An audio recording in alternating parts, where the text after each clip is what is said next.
नमस्कार बच्चों, YouTube channel शिक्षालय में आपका पुनः स्वागत है। हम बात कर रहे हैं कि फास्फोरस हैलाइड से आखिरकार हम हेलो एल्केन कैसे बनाएंगे। इससे पुराने लेक्चर्स में से जस्ट पहले वाले लेक्चर्स में से हमने क्लोरो कंपोनेंट बनाना सीखा था, यानी कि क्लोरो हेलो एल्केन बनाया था या क्लोरो एल्केन बनाया था, ठीक है, जिसमें क्लोराइड था वो। अब हम बनाने वाले हैं ब्रोमाइड के साथ एक ऐसा हेलो एल्केन जिसमें हेलोजन ब्रोमीन होता है। तो क्लोरीन और ब्रोमीन के दो प्रोसेस में क्या फर्क है वो हम बेसिकली समझने वाले हैं। देखिए, आप ये समझते हैं कि अगर आपको कोई भी हेलो एल्केन बनाना है जिसमें ब्रोमीन है तो आपके पास ब्रोमीन कंपोनेंट होना चाहिए, ठीक है, क्योंकि आप फास्फोरस हैलाइड बना रहे हैं, यानी कि फास्फोरस के साथ ही हेलोजन शुरुआत में अटैच होना चाहिए। उस फास्फोरस से अटैच्ड हेलोजन को, दोनों को, फास्फोरस और हेलोजन को आप अल्कोहल से रिएक्ट करेंगे तो क्या होगा, ठीक है। तो ब्रोमीन के साथ अगर फास्फोरस हैलाइड बनाना है तो क्या होगा, तो ऐसी स्थिति में आप लेते हैं रेड फास्फोरस, ठीक है। रेड फास्फोरस को आप अक्सर P4 इस तरीके से पढ़ते हैं, ठीक है ना, इससे सिंबलाइज हम करते हैं P4 से। ये बात याद रखिए कि फास्फोरस का ऑक्सीडेशन यहाँ पर भी P3 पॉजिटिव रहेगा। एक बात और समझ लीजिए कि क्योंकि P3 पॉजिटिव होता है और ब्रोमीन Br1 नेगेटिव होता है, तो जाहिर है जब ये दोनों मिलेंगे तो 3 वैलेंसी 1 वैलेंसी क्रिस क्रॉस होगा, PbR3 बनेगा। यानी फास्फोरस ब्रोमाइड या फिर फास्फोरस ट्राई ब्रोमाइड बनाने का प्रोसीजर तो यही है कि फास्फोरस Br के कांटेक्ट में आएगा। बिल्कुल परेशान मत होइए ये 4 देखकर, नहीं, ये तो रेड फास्फोरस का सिंबल है, ठीक है ना, जिससे आपको पता चलता है किसने फास्फोरस मिलकर रेड फास्फोरस बनाते हैं स्ट्रक्चर के लिए। लेकिन उसकी जो ये जो वैलेंस इलेक्ट्रॉन्स हम दिखाते हैं, वैलेंसी हम दिखाते हैं, वो 3 पॉजिटिव से ही दिखाते हैं। फास्फोरस की डिफरेंट ऑक्सीडेशन स्टेट होता है, यहाँ जो फास्फोरस हम लेंगे वो 3 पॉजिटिव ऑक्सीडेशन स्टेट का होगा। दूसरी बात ये है कि ये जो PbR3 है ना, ये अनस्टेबल होता है। अनस्टेबल समझते हैं ना आप, ठहरता नहीं है।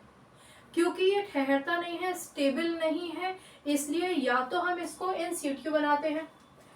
अब आप इन सिटू समझते होंगे, नहीं समझते होंगे तो इस पर एक अलग से लेक्चर बनेगा। इन सिटू का मतलब होता है कि आपने 2 रिएक्टेंट्स मिलाए और रिएक्शन के अंतर्गत ही एक प्रोडक्ट मिलकर आपको मिल गया, एक प्रोडक्ट आपको मिल गया है, राइट, एक प्रोडक्ट बन गया है, ठीक। तो इस तरीके का जो प्रोडक्ट होता है जो रिएक्शन के दौरान ही बन जाता है या जो इंटरमीडिएट कंपाउंड होता है उसको हम बोलते हैं इन सिटू। ये बात हम क्यों कर रहे हैं, क्योंकि PbR3 को पाने के लिए हमें सबसे पहले फास्फोरस का रिएक्शन, मैं यहाँ बता देती हूँ आपको, फास्फोरस का रिएक्शन ब्रोमीन से Br2 से कराना ही पड़ेगा। आप जानते हैं कि जब कभी भी आप इस तरीके की रिएक्शंस को प्रोसीड करते हैं तो वही वैलेंसीज क्रिस क्रॉस होंगी और प्रोडक्ट बन जाएगा PbR3। अब आपको इसको बैलेंस करना है, भैया यहाँ पे फास्फोरस 4 है तो डेफिनेटली आपको यहाँ 4 लिखना पड़ेगा। अब ब्रोमीन कितने हो गए, 4 3 12, यहाँ कितना है, ब्रोमीन 2 है तो यहाँ पर आपको 6 लगाना पड़ेगा। चलिए, हो गई बैलेंस हमारी इक्वेशन। और आप इसको क्या बोलते हैं, फास्फोरस को, ये कहलाया जाता है रेड फास्फोरस, ठीक है। इसको तो आप ब्रोमीन जानते ही हैं। ये हो गया आपका फास्फोरस ट्राइब्रोमाइड, ठीक है। और क्योंकि ये अनस्टेबल होता है, इसके अनस्टेबल होने की वजह से हमने इसको प्रिपेयर किया था इन सिटू, राइट। लेकिन अगर आपसे ये पूछा जाए कि आप एक ब्रोमो एल्केन बनाकर दिखाइए तो आप इस इक्वेशन को स्किप भी कर सकते हैं।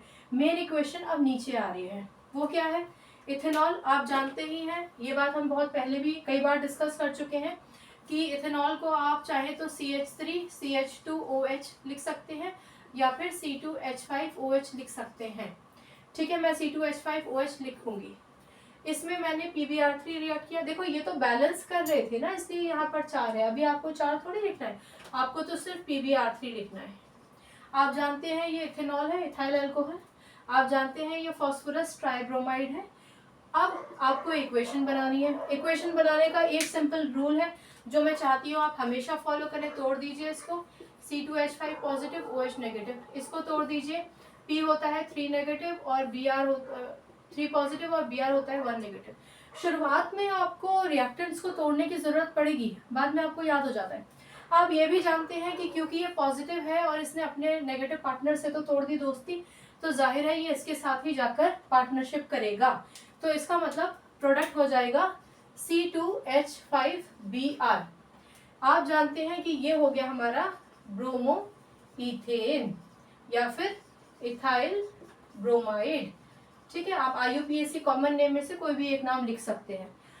अब सबसे इंपॉर्टेंट बात यह है कि जब कभी भी आप, जैसे हमने PCl3 लिया था ना, तो हमारे पास H3PO3 बना था। ऐसे ही अगर आप 3 हैलाइड होते हैं, ये 3 हो गए ना, ब्रोमीन 3 है, फास्फोरस 1 है, तो प्रोडक्ट वही सेम रहेगा, क्योंकि फास्फोरस अब एक हाइड्रोक्सिल से रिएक्ट नहीं कर रहा है, ये दोनों टूट जाएंगे जैसे पहले टूटे थे ऑक्सीजन और हाइड्रोजन में। ठीक है, तो ऐसी स्थिति में क्योंकि फास्फोरस के पास ऑक्सीजन भी है और हाइड्रोजन भी है, जैसा हमने पहले बात किया था, PO3 3 नेगेटिव ग्रुप बना लेता है ऑक्सीजन के साथ।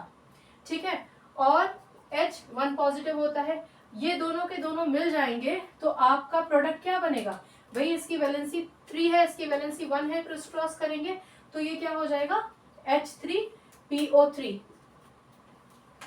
इसको मैं हटा देती हूँ। ठीक, ये हो जाएगा आपका H3PO3 और इसको हम क्या बोलते थे, फास्फोरस एसिड। तो देखो कुछ है ही नहीं इस इक्वेशन में, आपको पहले भी पता है, जब कभी भी आप 3 हैलोजन देखें और एक फास्फोरस देखें तो आप ये मान के चलिए कि H3PO3 ही बनेगा। ठीक है, मैं फिर से बता देती हूँ, क्योंकि फास्फोरस ऑक्सीजन के साथ कंबाइन करके PO3 3 नेगेटिव बना देता है, और क्योंकि H पर होता है 1 पॉजिटिव चार्ज, ये जो H यहाँ बचा है, जब आप इनकी वैलेंसीज को क्रिस क्रॉस करेंगे तो प्रोडक्ट बन जाएगा H3PO3। राइट, अगर यहाँ PBr5 होता तो कहानी PCl5 के जैसी होती, लेकिन आपकी किताबों में वो दे नहीं रखा, इसलिए हम उसका जिक्र नहीं कर रहे हैं फिलहाल। तो ये इक्वेशन है आपके पास, मिल गया ना आपको। आखिरकार फास्फोरस हैलाइड से आपको एक हेलो एल्केन मिल गया, जिसको आप ब्रोमो इथेन या फिर इथाइल ब्रोमाइड कहते हैं। ये है हमारा फास्फोरस का सेकंड एग्जांपल, जहां पर आप Br2 लेते हैं और किस तरीके से आपने फास्फोरस ट्राइब्रोमाइड को बनाया इन CTO में क्यों बनाया है, क्योंकि ये अनस्टेबल होता है। या तो आप इक्वेशन से जस्ट पहले इसको तैयार करके रखेंगे, नहीं तो आप इन CTO बनाएंगे, यानी प्रिपरेशन चल रही होगी। तो कुछ किताबों में ये लिखा होगा, ध्यान दीजिए, कुछ किताबों में ये लिखा होगा कि आपने फास्फोरस, ब्रोमीन और इन सब चीज़ों को, इथेनॉल को रिएक्ट किया और फिर कंपोनेंट ये बन गया, तो वो अलग से इस इक्वेशन को स्पेसिफाई नहीं करते हैं, इसलिए कॉमन लैंग्वेज लिख देते हैं। तो उससे आप परेशान मत होइए, वन प्रोसेस यही है। ठीक है, इसको देख लीजिए आराम से और आई होप आपको प्रॉब्लम नहीं होगी। ठीक है, अब अगला प्रोडक्ट हम क्या बनाने वाले हैं, आयोडीन। अब हम आयोडीन की बात करेंगे, यहाँ ब्रोमीन की बात हो गई, क्लोरीन की बात हो चुकी है, आयोडीन की बात करेंगे नेक्स्ट लेक्चर में। अपना ख्याल रखिए, खुश रहिए, नमस्कार।